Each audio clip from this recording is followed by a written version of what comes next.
Hello everyone, তোমরা সকলে কেমন আছো? আশা করি ভাইয়েরা তোমরা সকলে ভালো আছো। তো আজকে তোমাদের সামনে আমি উপস্থিত হয়েছি তোমাদের ফিজিক্স প্রথম পত্রে একদম শেষ চ্যাপ্টার, দশম চ্যাপ্টার আদর্শ গ্যাস ও গ্যাসের গতিতত্ত্বে কিছু কোশ্চেনগুলো সুপার কনসেপ্ট নিয়ে।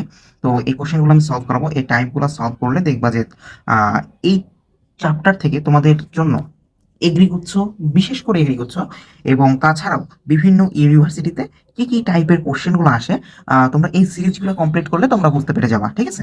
তো তারই ধারাবাহিকতায় আমাদের আজকে প্রথম ক্লাসটা শুরু হচ্ছে।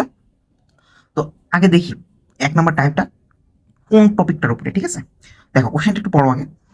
তিনটি গ্যাস অণুর বেগ যথাক্রমে 25 metre per second, 35 metre per second, 30 metre per second যদি হয়, তাইলে তাদের গড় বর্গবেগের বর্গমূল নির্ণয় করো। তো কোশ্চেনটা পড়ে আমরা বুঝতে পারতেছি এটা অবশ্যই এই যে আদর্শ গ্যাস চ্যাপ্টারের।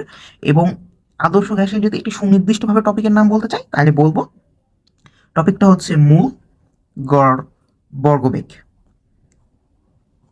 বা এটাকে আমরা অনেকেই বলে থাকি গড় বর্গবেগের বর্গমূল।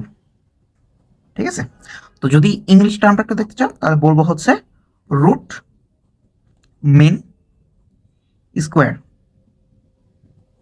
ভেলোসিটি। ঠিক আছে, তো দেখো এই কোশ্চেনগুলো আমরা ইতোমধ্যে যে যতগুলো অ্যাডমিশন টেস্ট হয়েছে ভার্সিটির ক্ষেত্রে বলো বা হচ্ছে ইঞ্জিনিয়ারিং এর ক্ষেত্রে বলো, হ্যাঁ এই কোশ্চেনগুলো আমরা কিন্তু ফেস করে আসছি। এবং একাডেমিকেও কিন্তু আমরা এগুলো করে আসতাম। একাডেমিকে বিশেষ করে আমরা সিকিউর গ নাম্বারে এগুলো সলভ করে আসতাম, যেগুলোতে আমরা হয়তো বা ইঞ্জিনিয়ারিং এর ক্ষেত্রে বলি এবং একাডেমিকের ক্ষেত্রে বলি ভাই আমরা ক্যালকুলেটর হাতে পেয়েছি, বাট এইটার ক্ষেত্রে আমাদের কোন ফর্মুলাটা কাজে লাগে এটা তো আমরা অবশ্যই জানি, তাই না? এই যে সি আর এম এস বা হচ্ছে root over of C bar square equals to যতগুলা বেগ থাকে ভাই সবগুলার উপর স্কোয়ার। ঠিক আছে, ধরলাম আমার কাছে তিনটা বেগ আছে তাই তিনটাই ধরলাম, এবং হচ্ছে ওই বেগ যতগুলো আছে তার অনুর সংখ্যা। বুঝলাম, যটা বেগ দেওয়া থাকবে তত তার ভাগ হবে। বুঝছো? তো এই ফর্মুলাটা তো আমাদের পরিচিত, বাট এখন এই কোশ্চেনটা সলভ করা হচ্ছে আমাদের প্রতিযোগিতা না বা মেইন উদ্দেশ্য না। উদ্দেশ্যটা হচ্ছে ভাই উইদাউট ক্যালকুলেটারে আমরা এইটা কিভাবে সলভ করব এই জিনিসটা আমাদের অবগত হওয়া। ঠিক আছে, তো চলো আমরা দেখে ফেলি। ঠিক আছে, এখন দেখো আমরা কোশ্চেনে অলরেডি দেখে ফেলছি যে তিনটা বেগ দেওয়া আছে, তাই না? একটা হচ্ছে 25, একটা হচ্ছে 35, আর একটা হচ্ছে 30। তো তোমার কাছে যদি এমন বেগ দেওয়া থাকে এবং সেগুলো যদি সমান্তর ধারা হয়, ভাই দেখো তো যদি এই বেগটাকে যদি একটু আমরা সাজাই লিখি, কিভাবে সাজাই লিখবা? ধরো এইখানে তুমি 25 দিলা, তারপরে 30, তারপরে 35। হ্যাঁ, তাহলে আমরা সাজাই লিখতে পারতেছি। অর্থাৎ আমি বলতেছি ছোট থেকে বড়তে যাবা। ঠিক আছে, ছোট থেকে বড়তে যাবা। ঠিক আছে, তোমার কাছে যে কয়টা বেগ থাকে, যদি তোমার কাছে তিনটা বেগ থাকে তাহলে আমরা কি করব? এখানে আসো।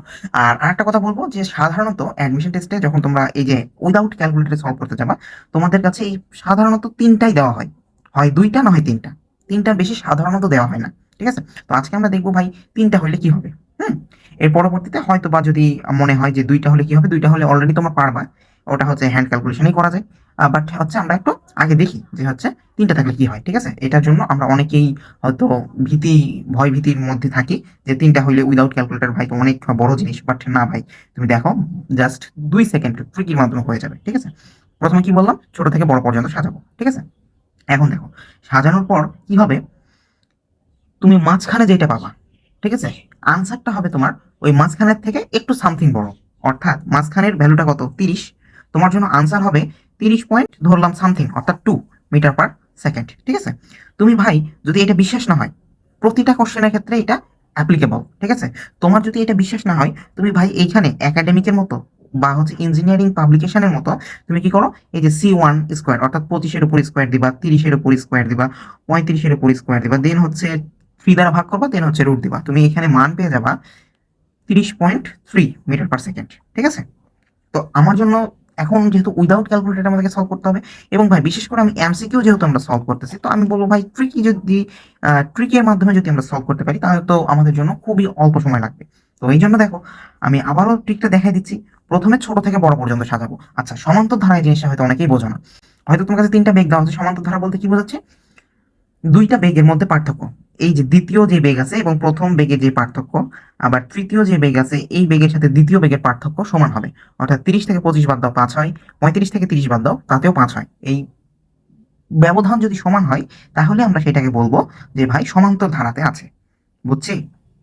এইভাবে না থেকে এইভাবে থাকতে পারতো, ভাই 22, 24, 26, আবার থাকতে পারতো 23, 26, 29, এভাবে থাকতে পারতো ভাই, বুঝছো? 10, 20, 30 এভাবে থাকতে পারতো। ঠিক আছে, তো আশা করি এই জিনিসটা আমরা ধরতে পারছি। এবং এর জন্য আমাদের মেইন কনসেপ্টটা কি ভাই, প্রথমে ছোট থেকে বড় পর্যন্ত সাজাবো, সাজানোর পরে মাঝখানে যেই বেগের মানটা থাকতেছে সেই মাঝখানেরটার থেকে একটু সামথিং বড় হবে। ঠিক আছে, তো এই কোশ্চেনটার জন্য আমাদের আনসার কি হবে? আনসার তাহলে হচ্ছে সি নাম্বার, 30.3। তুমি ভাই অলরেডি ধরে নিয়েছিলে কি যে 30.2। তো দেখো তুমি এইখানে যখন তুমি আনসারটা মিলাইতে আসবা, তুমি তো ভাই 30.2 ধরে নিয়েছো, তুমি তো ক্যালকুলেটর দিয়ে তো পরে এটা নিয়ে আসলা, তাই না? তুমি এখানে যখন মিলাইতে আসবা তখন দেখো তুমি অপশনটা চেক করো তোমার কাছে কি আসতেছে। দেখো 17.5 বাই 30.2 এর কাছাকাছিই নাই 30। ভাই 30 তো এমনি বেগ দেওয়া আছে, বেগ 30 থেকে তো একটু বড় হওয়া উচিত, তাই না? তো তাহলে এইটাও বাদ। দেন দেখুন 90.7, ভাই এইটা তো কোনো কারণেই না, কারণ আমি 30-এর একটু বড় চাই বা 31-এর একটু ছোট চাই। তার মানে একটাই কিন্তু আনসার পাচ্ছি, সেটা সি নাম্বার। তো এমনই থাকবে। ঠিক আছে, তো আশা করবো ভাই খুব চমৎকার চমৎকার কিছু ট্রিক দেখাবো এই চ্যাপ্টারের জন্য, এবং যথাসাধ্য চেষ্টা করবো যে ফিজিক্সের জন্যই কিছু ট্রিকগুলো নিয়ে আসবো। তো সামনের ক্লাসে আসার জন্য তোমাদের সকলকে স্বাগতম জানিয়ে আজকের এই লেকচারটা আমি এখানে শেষ করতেছি। ঠিক আছে।